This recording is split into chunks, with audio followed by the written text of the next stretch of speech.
Hello friends, welcome to a new topic today. In this chapter, we are going to learn about the metabolic disorders and skeletal dysplasia of bone.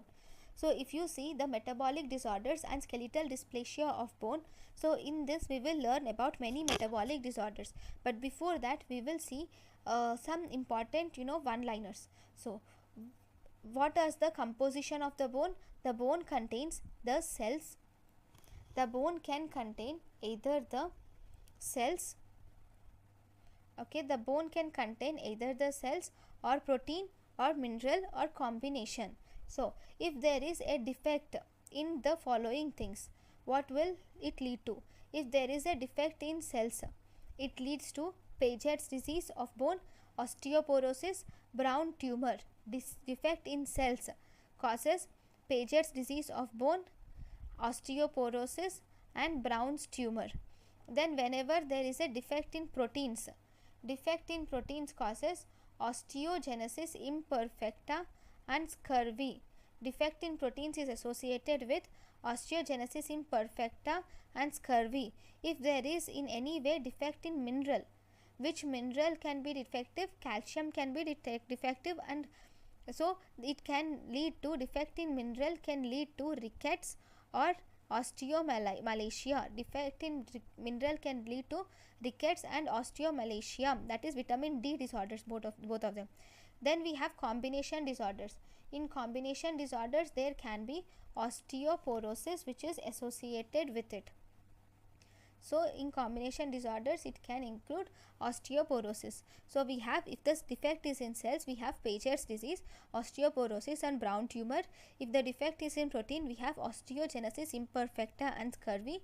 If the defect is in mineral, then we have rickets and osteomalacia. If the defect is in combination disorder, that includes osteoporosis. Then you should know something about trabeculae. Okay, what does trabeculae mean? Here trabeculae, see, this is the trabecular bone. Okay, if we have, this is the epiphysis. In the epiphysis we have trabeculae. Okay, this is the compact bone, we have periosteal surface, and this is the endosteal surface. In the bone we have, this is the periosteal surface and this is the endosteal surface in the cortex of the bone. And if you see here, this is the trabeculae which you are seeing. Okay, now if you see what is trabeculae, trabeculae is mainly composed of dense collagen tissue. What does trabeculae has? It has dense collagen tissue. And where is it present? It is not present in cortical bone, it is present mainly in the cancellous bone. So this trabeculae is mainly present in the cancellous bone, it is not present in cortical bone. So what does this trabeculae do? The main use of this trabeculae is, it is helpful in weight transmission. Okay, if you see in the medial side of the bone, it is compressive side of the bone.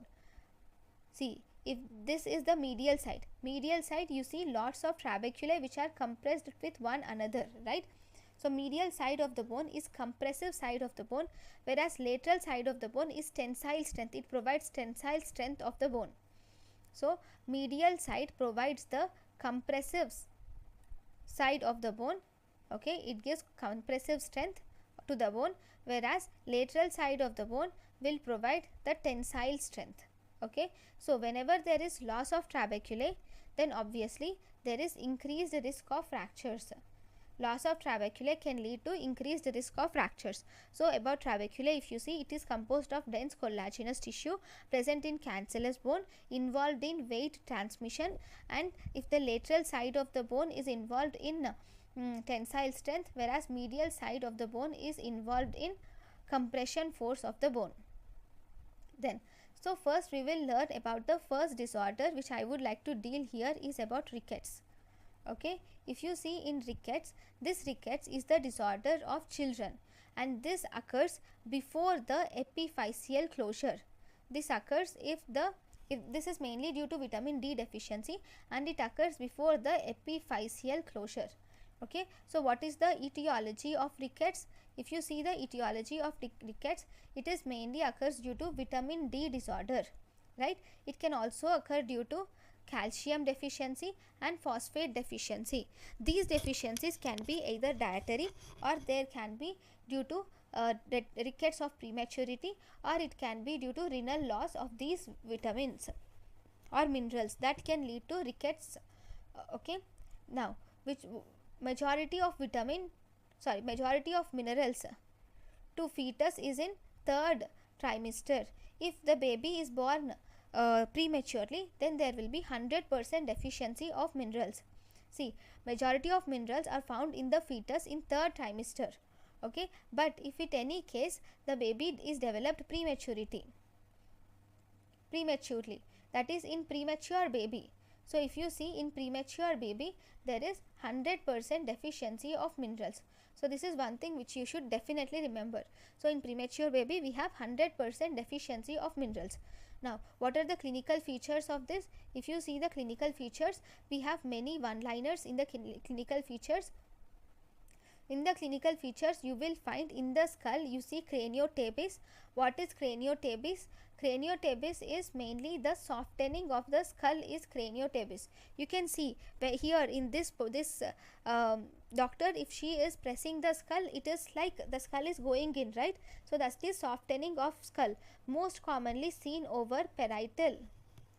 Most commonly this is seen over parietal and occipital bones. Okay, in the skull you see craniotabes, that is softening of skull, which is seen over parietal and occipital bone to the earliest, and this is the earliest manifestation. So what is the earliest manifestation? Earliest manifestation is this craniotabes.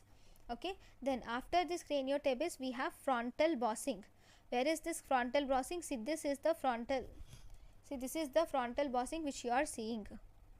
Okay, frontal bossing. So we have craniotabes and frontal bossing. Then there is even delayed closure of fontanelle. You see delayed closure of fontanelle also. Okay, there is delayed closure of fontanelle. These are the signs in the skull. Then what about the signs in the chest? In the chest you have these beaded structures are called as rickety rosary.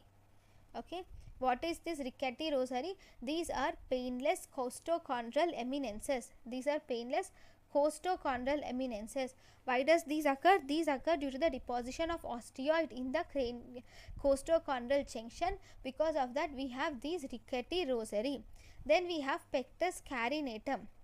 What is this pectus carinatum? Pectus carinatum is prominence of the sternum. That is pectus carinatum. Okay, then see, this is the pectus carinatum. What is this? This is pectus carinatum.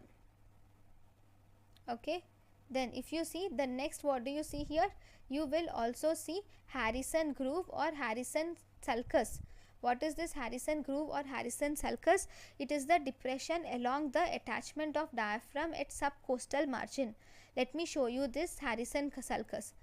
See, this is the Harrison sulcus. This depression which you see is the Harrison sulcus. These are rachitic rosary. Rachitic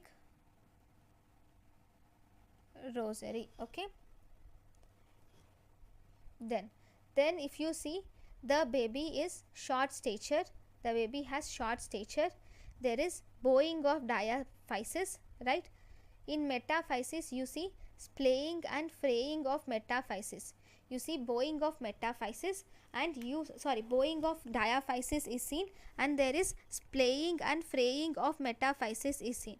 And in the knee we have genu valgum, you will see, and also you see genu varum, and along with that we have wind swept deformity of legs. What is this wind swept deformity of legs? This is wind swept deformity of legs. That means we have in one leg has genu varum and the other leg has genu valgum.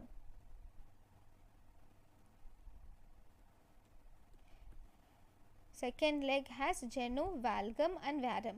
So that is wind swift deformity which is seen. This also causes coxa vara is associated in the hip. Okay, so these are the different things.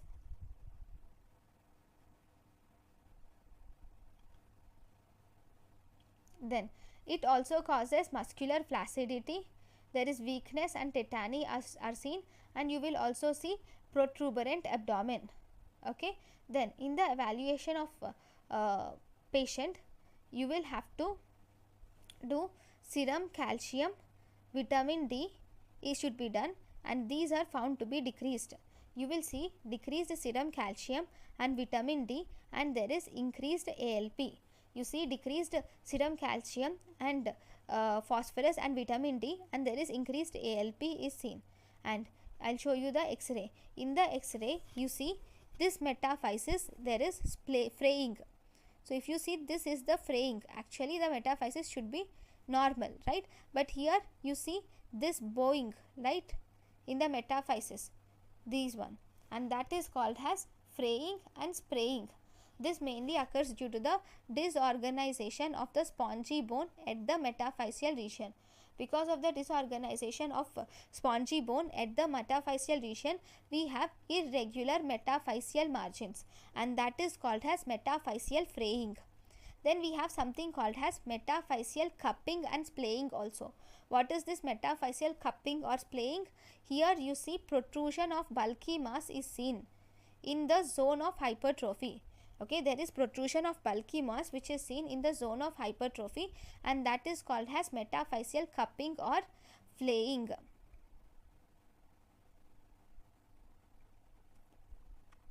Then how are you going to treat this disorder?